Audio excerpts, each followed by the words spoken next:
Halo Sobat Baku, hantam hancurnya garis pertahanan Ukraina di Kursk meninggalkan banyak sekali tropi-tropi yang berceceran ditinggalkan, mulai dari rudal-rudal Zeppelin ini yang diangkut dengan argo oleh para pasukan Rusia hingga kendaraan lapis baja lainnya. Gila nih, TJM diangkut argo kayak ngangkut sawit sama NPK Mutiara, anjir ya kan. Ya salam. Ya mari kita bahas.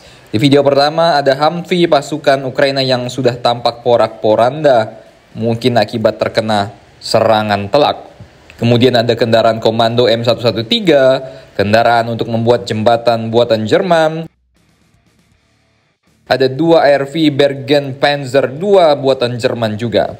Hadiah-hadiah ini juga mencakup beberapa kendaraan dan juga artileri terbaik milik brigade terbaik Ukraina. Ya kita tahu untuk melakukan operasi di Kursk, bahkan alutsista-alutsista nomor wahid dimasukkan ke dalam Kursk. Makanya perolehan Kursk kemarin ya cukup cepat, bos. Nah, di bawah mantan Presiden Joe Biden yang lalu, Amerika Serikat bahkan menyumbang 31 tank M1A1 Abrams ke Ukraina.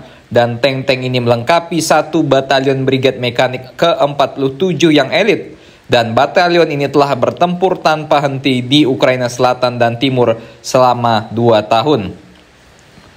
Brigade Mekanik ke-47 ini juga melakukan serangan ke dalam Kursk, dan di wilayah yang tak bertuan yang diperbutkan antara garis Ukraina dan Rusia ini meninggalkan tank-tank Abrams yang masih mulus karena kesulitan untuk memperbaiki tank bernilai jutaan dolar. Ya, jadinya tidak mengherankan bahwa saat Brigade Ukraina ini melarikan diri dan meninggalkan Kursk, ya Abramsnya juga ikut ditinggalkan dan diderek oleh pasukan Rusia. Kemudian ada pula kendaraan tempur M2 Bradley. M2 Bradley seberat 33 ton yang dapat menampung 10 orang ini merupakan kendaraan tempur terbaik dalam perang Rusia-Ukraina. Pemerintah Biden mengirim lebih dari 300 Bradley ini ke Ukraina, dan Ukraina mendistribusikannya ke setidaknya 6 batalion yang terdiri dari 31 kendaraan, termasuk beberapa diantaranya dari Brigade Mekanik ke-47.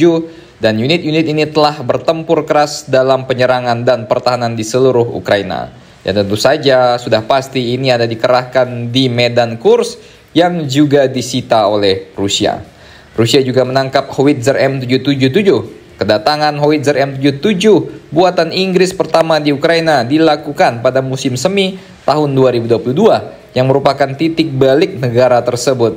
Kedatangan ini menandai transisi Korps Artileri Ukraina yang kalah persenjataan dari senjata dan peluru bekas Soviet yang sudah ketinggalan zaman ke senjata dan peluru barat terbaru.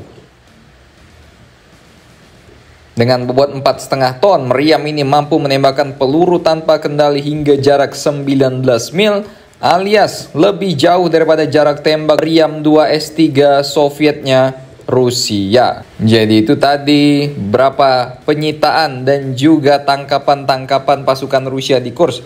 Tentu saja masih banyak senjata-senjata kecil hingga ranjau yang diperoleh dari gudang-gudang senjata di Kursk. Jadi bagaimana menurut kalian mengenai berita di atas? Silahkan komentar dan baku hantam kalian di bawah.